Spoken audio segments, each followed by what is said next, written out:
پاکستان میں آئے دن دھرنے ہوتے ہیں. کبھی عمران خان صاحب دھرنا دیتے تھے اور وہ اسلام آباد پنڈی جا کے بیٹھ گئے. کبھی طاہر القادری صاحب دھرنا دیتے تھے. اسی طرح جماعت اسلامی کے بھی دھرنے مشہور ہوئے ہیں. یہ دھرنے کیوں دیے جاتے ہیں؟ اور بعض دفعہ حکومتیں اور فوجی حکومت بھی ان کے سامنے گھٹنے ٹیک دیتی ہیں. ضیاء الحق کا زمانہ بھی یاد ہے، مشرف کے زمانے میں بھی جب بھی دھرنے ہوئے تو ان کے مطالبات مان لیے جاتے ہیں.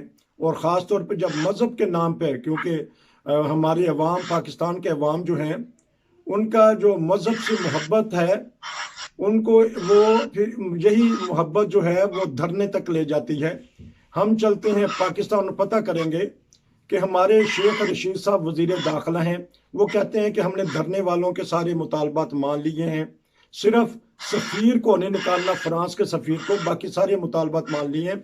یہ کیسے مطالبات ہیں جو اگر حکومت پہلے ہی مان لیتی اور دھرنا نہ دیا جاتا، اور خندقیں کھول لی ہیں، سڑکیں بلاک کر دی گئی ہیں اور کاروبار تباہ ہو گیا ہے. جی السلام علیکم. وعلیکم السلام ورحمۃ اللہ وبرکاتہ. ہاں جی، یہ بتائیے گا کہ آج کل مرید کے جو کہ لاہور سے تھوڑا سا آگے ہے، وہاں دھرنے والوں نے دھرنا دیا ہوا ہے. وہ کہتے ہیں کہ ہمارے جب تک مطالبات پورے نہیں ہوتے ہم یہاں بیٹھے رہیں گے. تو بعض دفعہ حکومت گھٹنے ٹیک دیتی ہے. حالانکہ انہوں نے تحریک لبیک کے جو چیئرمین ہیں سعد رضوی صاحب، ان کو 4-5 مہینے سے گرفتار بھی کیا ہے. ان سے وعدے ایسے کیوں کر لیتے ہیں جو پورے نہیں کر سکتے؟ جی السلام علیکم جناب علی. وعلیکم السلام. ہاں جی، گزارش یہ ہے کہ ہمیں ہر کام میں قرآن پاک اور حدیث کو دیکھنا چاہیے. جی اب قرآن پاک جو مکمل کتاب ہے اور قیامت تک کے لیے ہے، جی اس لیے اس میں ہر چیز کا فیصلہ موجود ہے. لیکن بدقسمتی ہماری یہ ہے کہ ہمارے نہ تو علماء کرام قرآن پاک پہ دھیان دیتے ہیں اور نہ حکومت دھیان دیتی ہے. حکومت تو ویسی ماشاءاللہ کہ ان کو وہ تو ویسی پڑھتی نہیں ہے. تو گزارش یہ ہے، قرآن پاک میں جو ہے نا، اب یہ میں بتاؤں، رسول اللہ علیہ وسلم کے زمانے میں مسلمہ کذاب نے نبی ہونے کا دعویٰ کیا. جی مسلمہ کذاب نے اپنے 2 بندے بھیجے قاصد بنا کر رسول اللہ علیہ وسلم کی طرف. جی تو رسول اللہ علیہ وسلم نے ان کو کہا کہ اگر یہ اس کا یہ جو سفیر ہے اس کی حفاظت جائز نہ ہوتی تو میں آپ کے سر قلم کروا دیتا. جی رسول اللہ علیہ وسلم نے ہمارے لیے آئینہ بنا دیا کہ جو بھی سفیر کسی ملک کا ہو وہ اس ملک کا یعنی کہ ہمارے لیے مہمان ہوتا ہے. جی تو مہمان کو ہم اس کی بےزتی کریں یا اس کو ملک سے نکالیں، یہ رسول اللہ علیہ وسلم کی سنت کے خلاف ہے. ٹھیک.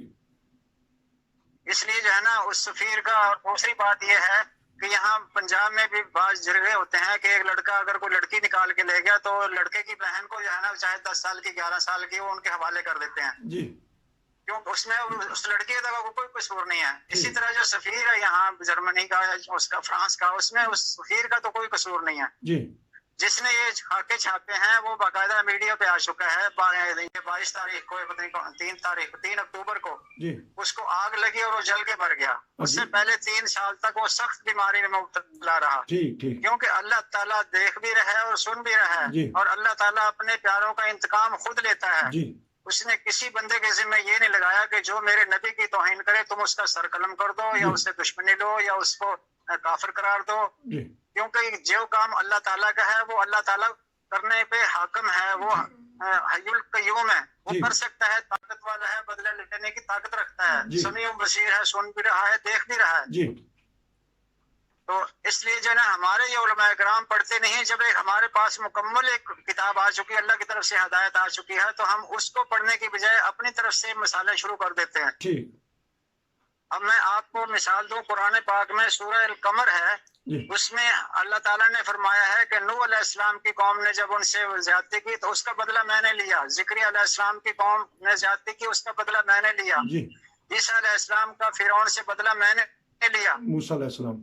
اللہ تعالیٰ نے اس نے 8-10 انبیاء کرام ہے. سورہ القمر آپ ترجمے کے ساتھ پڑھ کے دیکھو. اللہ تعالیٰ نے کہا کہ میں اپنے پیاروں کا بدلہ خود لیتا ہوں، میں نے کسی کے ذمہ نہیں لگایا.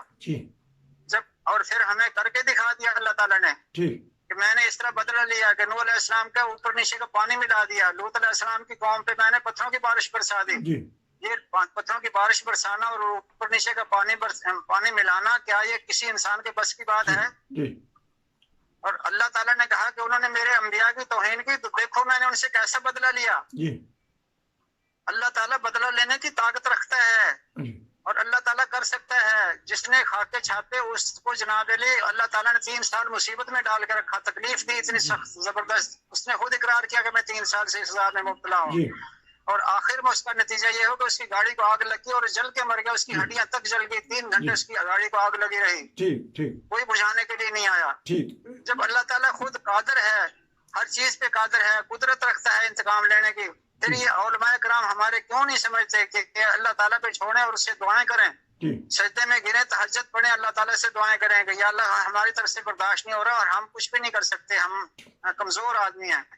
تو اس لیے اپنی حکمت دکھا اس میں. اور اللہ تعالیٰ بدلہ لیتا ہے. وہ الگ بات ہے کہ 2-4 دن لیٹ ہو جائے یا بعد میں ہو جائے، لیکن اللہ تعالیٰ بدلہ لیتا ہے اور دنیا کو دکھاتا ہے کہ ہاں میرا وجود بھی ہے اور میں بدلہ لینے کی طاقت رکھتا ہوں اور میں سمیع بصیر ہوں، میں سنتا بھی ہوں، دیکھتا بھی ہوں. لیکن اس وقت کیا فیصلہ کرنا ہے وہ میں خود کرتا ہوں. ٹھیک. اچھا، اب حکمرانوں کو کیا کرنا چاہیے؟ ٹھیک ہے، آپ نے قرآن اور سنت کی باتیں بتا دیں، لیکن ایک حکمرانوں نے حکمرانی بھی کرنی ہے، حکمت کے ساتھ کرنی ہے.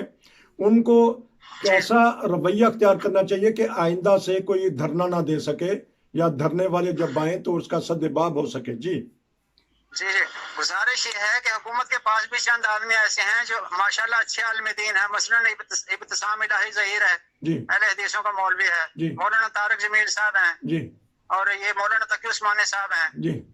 تو ان سب کو بٹھا کے جو ہے نا، ان سے قرآن پاک ان کے آگے رکھ دیں کہ جب اللہ تعالیٰ نے ایک قرآن پاک دے دیا، اور میں بتاتا ہوں صرف سورۃ القمر ان کے آگے رکھ دیں کہ یہ اللہ تعالیٰ کا فیصلہ ہے سورہ القمر میں کہ نبیوں سے میں اپنے جو مخالفین ہیں میں ان سے کیسے بدلہ لیتا ہوں. تو ان کو کہو کہ خدا کا خوف کریں اور خدا پہ چھوڑ دیں اور خدا سے منوائیں کہ یا خدا ظلم کر رہے ہیں، آپ خود ان سے بدلہ لو، کیونکہ حی القیوم ہے وہ. اس کو تو نیند بھی نہیں آتی ہے، آیت الکرسی میں پڑھتے ہیں، نہ اس کو اونگ آتی ہے نہ نیند آتی ہے.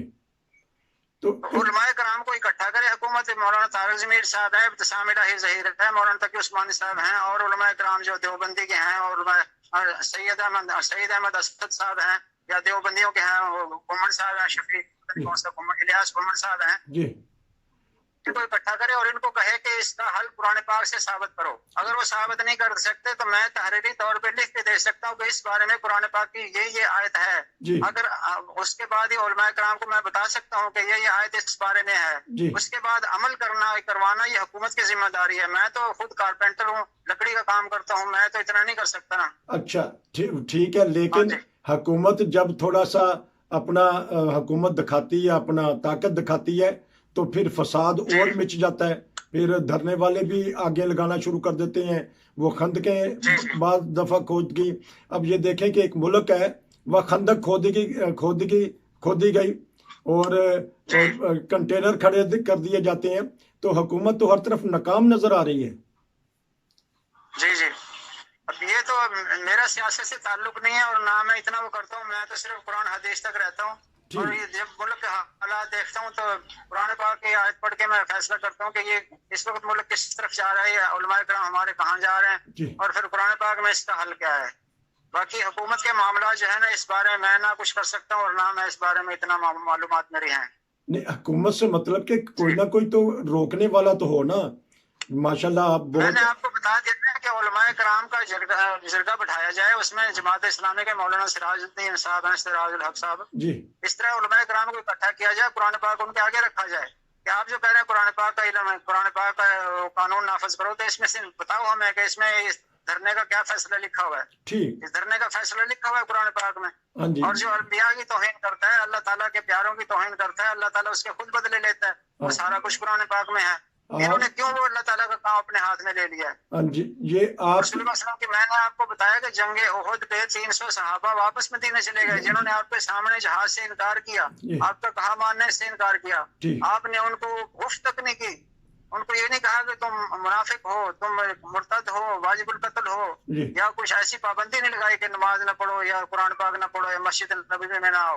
ہمیں اسوہ حسنہ دیکھنا چاہیے رسول اللہ علیہ وسلم کا. اور یہ علماء کرام کو بٹھا کے ان کو سب کو سمجھائیں، وہ جا کے دھرنے والوں سے بات کریں اور اللہ کرے یہ مسئلہ حل ہو جائے. میں نے آپ کو بتایا تھا کہ میری خالہ اور اس کے 2 بچے، خالہ خالو اور 2 بچے شہید ہوئے جنہوں نے اپنا خون دیا پاکستان کے لیے۔ تو جب یہ ایسے دھرنے وغیرہ چلتے ہیں اور یہ ہوتے ہیں جھگڑے فساد ہوتے ہیں، میرا دل خون کے آنسو ہوتا ہے۔ اچھا، اور میں خدا سے دعا کرتا ہوں یا اللہ تعالیٰ ان کو ہدایت دے، ان کو قرآن پاک کی روشنی دے تاکہ قرآن پاک کے مطابق فیصلہ کر سکیں۔ ٹھیک، زبردست۔ اچھا، کیونکہ آپ نے بڑی ایک بات کا نچوڑ نکال دیا کہ یہ کہتے ہیں کہ قرآن کی حکومت ہو، تو اگر یہ قرآن پڑھیں گے تو ان کو پتہ لگ جائے گا کہ قرآن کیا کہتا ہے ایسے معاملات میں۔ تو آپ نے یہ بتا دیا کہ لیکن یہ تحریک لبیک کا مقصد کیا ہے اصل میں، یہ بتا سکتے ہیں؟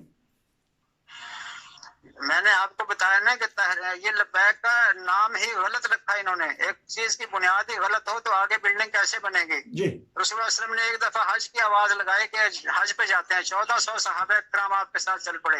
مکہ سے لے کے مدینے تک 6 دن سفر کیا انہوں نے، اونٹوں پہ اور گھوڑوں پہ احرام باندھ لیے تھے اور 70 اونٹ ساتھ لے لیے تھے۔ 6 دن سفر کر کے مدینے سے آپ مکہ شریف پہنچے ہیں اور وہاں آ کے حضرت عثمان غنی کو بھیجا کہ جاؤ کہو کہ ہم عمرے کے لیے آئے ہیں، حج کے لیے آئے ہیں، ہم بامن ہیں اور غیر مسلح ہیں۔ تو وہ جن صحابہ 1400 صحابی جو آپ کے ساتھ تھے، جنہوں نے آپ کے ساتھ حج کرنا تھا لیکن کفار نے مکہ نے حج نہیں کرنے دیا، وہ آواز لگاتے لبیک یا رسول اللہ، ان کے منہ سے سجدی ان سے اچھا لگتا۔ پھر جب عثمان غنی وقت مقررہ پر نہیں پہنچے تو آپ نے ان سے بیعت لی، بیعت رضوان کا نام تاریخ میں ہے، بیعت رضوان کا واقعہ آتا ہے۔